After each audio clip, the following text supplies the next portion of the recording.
Okay, boys and girls, here is The Frog Princess, Chapter 6. Daylight was fading as Edric escorted me to his lily pad, which was tucked in a quiet backwater of the stream. It was a large, smooth pad floating near the overhanging branches of a weeping willow.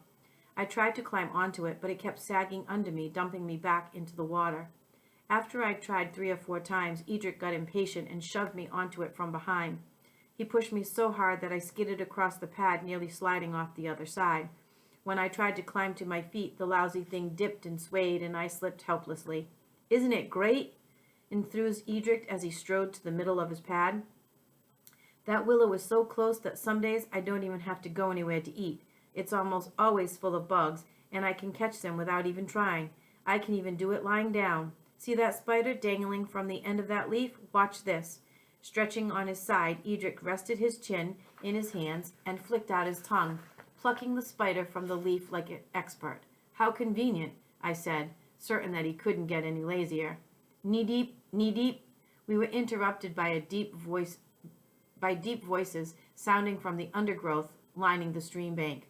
"Pareep, pareep." Higher pitched voices from among the trees joined in the chorus. "What is that?" I asked. "Just some of my friends. They have concerts every night at this time of year, as long as the weather is nice." "You have friends among the common frogs? I'm happy to hear that you're not a snob like George." Edric scowled at me and shook his head. "There is no royalty in the animal kingdom. All frogs are created equal. My friends are a great bunch of guys. I'll introduce you to them after the concert. Let's go. I know where we can get good seats if we hurry." We slipped off the lily pad into the water and swam side by side to the soft mud of the stream bank. Frogs of every size has already begun to gather at the edge of the water. "That's Basie over there," Edric said, pointing to a large frog, whose deep voice resonated throughout the crowd. "And that little guy is Peepers. He's a soprano." The little frog saw Edric and waved from his vantage point on a tree. Edric led me to a soft patch of grass, picking his way between the frogs who had already taken their seats. A few frogs greeted us while others smiled their welcome, making me feel comfortable from the start. "This is nice," I said, settling down beside Edric. He bent down and spoke directly into my eardrum. "I'm glad you like it. So how about a kiss now?" "Edric!" I said so loudly that everyone turned to stare. There'd been a pause in the music, making my voice sound that much louder. Embarrassed, I waited until the music resumed. "I can't kiss you now. All your friends are watching." "It's all right," he said. "We'll all close our eyes." "No, thank you. I don't want to take any chances. No more kisses until we know why the first one went wrong." I was loud again, and the frog seated close to us turned around and shushed me. Covering my face with my hands, I shrank into my seat, almost wishing we hadn't come. More frogs arrived, joining in the chorus. I was surprised when Edric began to sing too. I liked his voice, which wasn't as deep as Basie's or as high as Peeper's. I could listen to this all night, I thought, closing my eyes. The warm evening breeze felt good on my skin. The music was so beautiful that it gave me chills down my spine and frog bumps on my arms. "Nadeep, Nadeep," sang the big frogs like Basie. "Pareep, Pareep," sang the tiny frogs like Peepers. "Bariddy, Bariddy," sang Edric. I was nodding my head in time to the music when suddenly the night grew silent and I opened my eyes to see why. A grass snake as long as a man's arm slithered out of the weeds edging the stream. Before anyone could move, the snake struck, sinking its fangs into a member of the audience. The poor frog was halfway down the snake's gullet in an instant. Its twitching legs stuck out of the snake's mouth, kicking and jerking as if the frog could still hop away and escape. It was horrible. I screamed, and the snake swiveled its head to look directly into my eyes. "Come on," urged Edric, squeezing my arm to get my attention. Mesmerized by the snake's eyes, I couldn't move. "I said, come on." Edric shouted again, yanking my arm until I turned away. "Jump," he yelled, as the snake slithered toward me. I jumped, landing on the back of an old frog crawling through the shallow water. "Sorry," I said. "I didn't mean—" "Hurry up," shouted Edric from the middle of the stream. "You don't have time to apologize."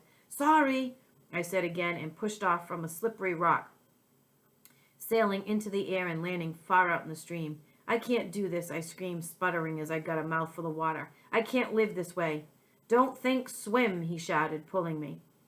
With Edric at my side, I scissor-kicked as fast as I could until I was tired to kick any longer. Edric found a place to hide in the mud bank far downstream, Guiding me to the hole, he helped me climb inside. I was terrified and couldn't stop shaking. Edric patted my back consolingly. "It's all right," he said. "That snake can't find us here." "But there are other snakes," I whispered, my throat tight with fear. "Sooner or later one is going to get us. I can't live like this, Edric. I was never afraid I would be eaten when I was a princess. You must know someone who can help us." "There is one possibility," Edric said reluctantly. "It's sort of a last resort, but we can try if you really want to." "What are you talking about?" "We can go see the old witch who turned me into a frog. I don't know where she lives, but each month on the night of the full moon, she goes to a certain spot to collect plants, or at least she used to. The full moon is only 2 nights away. We can reach it in time if we leave in the morning." "Do you really think she'd help us?" "She might.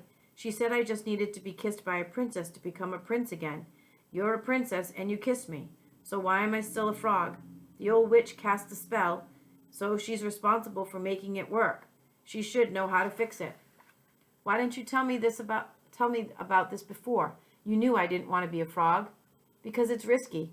There's no telling if she'll help or not, or even if she'll be there. Besides," he said, blushing a dark green, "if I have to remain a frog, it's kind of nice having another frog around who was once a human. I enjoy your company, but we'll do it if you want to." "Oh, believe me, I do. I don't think I could stand being a frog for much longer." I didn't know what to think of Edric's confession. He could be rude and obnoxious, but underneath it all, he was a nice frog, and I liked him. Even so, I went to sleep that night thinking about Edric. Considerate and helpful, he treated me as if I was an important person worthy of his attention, and it was much more pleasant to think about him than it was to think about that horrid snake and the poor little frog that had been eaten. I had been asleep only a short time when something woke me. I looked around, but nothing had changed inside the hole, and Edric was snoring peacefully beside me. Then it came again, a mournful sound of a dog howling in the distance. Instead of frightening me, I felt sorry for the beast, since I felt like howling myself. But it's luckier than I am, I thought. At least it doesn't have to worry about being eaten.